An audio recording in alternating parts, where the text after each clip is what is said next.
Hello, നാൻസിയാണേ. നമുക്കിന്ന് ഉച്ചയ്ക്ക് കറിക്ക് കിട്ടിയിരിക്കുന്ന കുറച്ച് കണവയായിരുന്നേ.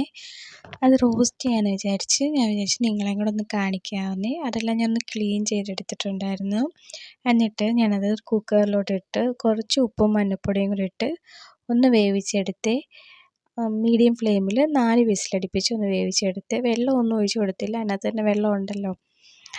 അങ്ങനെ അതൊന്ന് വേവിച്ചെടുത്തേ.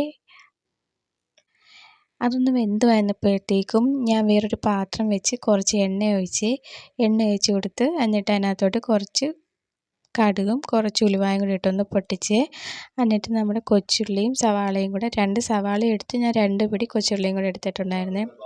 അത് ഞാൻ നന്നായിട്ടൊന്ന് വഴറ്റി കൊടുത്ത് അതിനകത്തോട്ടിട്ട് കുറച്ച് ഉപ്പ് പെട്ടെന്ന് വഴറ്റി വരാൻ വേണ്ടി കുറച്ച് ഉപ്പും കൂടി ഇട്ട് ഒന്ന് വഴറ്റി കൊടുത്തേ. അതൊന്ന് വഴണ്ട് വന്നപ്പോഴത്തേക്കും ഞാൻ അതിനകത്തോട്ട് നമ്മൾ എടുത്ത് വെച്ചിരിക്കുന്ന ഇഞ്ചിയും വെളുത്തുള്ളിയും കൂടെ ഒന്നിട്ട് അതും ഒന്ന് നന്നായിട്ട് വഴറ്റി കൊടുത്തേ. എന്നിട്ട് ഞാൻ അതിനകത്തോട്ട് നമ്മുടെ പച്ചമുളകും കൂടി ഇട്ട് ഒന്ന് വഴറ്റി കൊടുത്തേ. അപ്പോൾ ചാനൽ സബ്സ്ക്രൈബ് ചെയ്യാതെ കാണുന്നവരുണ്ടെങ്കിൽ ഒന്ന് സബ്സ്ക്രൈബ് ചെയ്തേക്കണേ. വീഡിയോ ഇഷ്ടപ്പെട്ടാൽ ലൈക്ക് ചെയ്യണേ, ഫ്രണ്ട്സിനൊക്കെ ഒന്ന് ഷെയർ ചെയ്ത് കൊടുക്കണേ. പിന്നെ ഈ കറി വെക്കുന്നത് ഇഷ്ടപ്പെട്ടിട്ടുണ്ടെങ്കിൽ ഒന്ന് കമൻറ്റ് ചെയ്തേക്കണേ. എന്നിട്ട് ഞാൻ പൊടികളെല്ലാം ഇട്ട് കൊടുത്തിട്ടുണ്ടായിരുന്നേ. മല്ലിപ്പൊടി ഇട്ട് കൊടുത്ത്, മുളക് പൊടി ഇട്ട് കൊടുത്ത്. മുളക് പൊടി ഇച്ചിരി തോനെ ഇട്ടിട്ടുണ്ട്, കാരണം ഇതൊട്ടും എരിവില്ലാത്ത മുളക് പൊടിയാണ്, അതാ.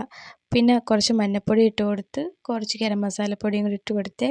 കുരുമുളക് പൊടി ഉണ്ടെങ്കിൽ അതും കൂടി ഇട്ട് കൊടുക്കണേ, നല്ല ടേസ്റ്റ് ആയിരിക്കും. എൻ്റെ ഇല്ലാത്തതുകൊണ്ടാണ് ഞാൻ ഇട്ട് കൊടുക്കാൻ. എന്നിട്ട് താണ്ടേ ഒരു പഴുത്ത തക്കാളിയും കൂടെ അരിഞ്ഞിട്ട് കൊടുത്തിട്ടുണ്ടായിരുന്നേ. അതും ഒന്ന് വഴണ്ട് വന്നപ്പോഴത്തേക്കും നമ്മൾ വേവിച്ച് വെച്ചിരിക്കുന്ന കണവ എടുത്ത് ഇതിനകത്തോട്ടൊന്ന് തട്ടിക്കൊടുത്തിട്ട് ഒരു 10 മിനിറ്റ് സിമ്മിലിട്ടൊന്ന് അടച്ചിട്ട് വേവിച്ചതെല്ലാം നന്നായിട്ട് മിക്സ് ചെയ്തിട്ട് ഒന്ന് അടച്ചിട്ടൊന്ന് വേവിച്ച് കൊടുത്തേ. കാരണം ഈ അരപ്പെല്ലാം അന്നേരം നമ്മുടെ കണവയിലോട്ട് നന്നായിട്ട് പിടിക്കുവേ. ഇടയ്ക്കിടയ്ക്കൊന്ന് ഇളക്കി കൊടുക്കണം, അല്ലെങ്കിൽ ഇത് അടിക്ക് പിടിച്ച് പോവേ.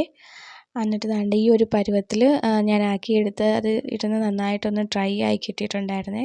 കുറച്ച് കറിവേപ്പിലയും കൂടെ തൂക്കി കൊടുത്തപ്പം ഇനി കണവ മേടിക്കുമ്പോൾ നിങ്ങൾ ഇതേ കണക്കൊന്ന് ട്രൈ ചെയ്ത് നോക്കണേ. നല്ല അടിപൊളി ടേസ്റ്റ് ആയിട്ടാണ് കിട്ടിയിരിക്കുന്നത്. അപ്പോൾ അത്രയേ ഉള്ളൂ. വേറൊരു വീഡിയോ ആയിട്ട് കാണാം. Bye, tata, see U.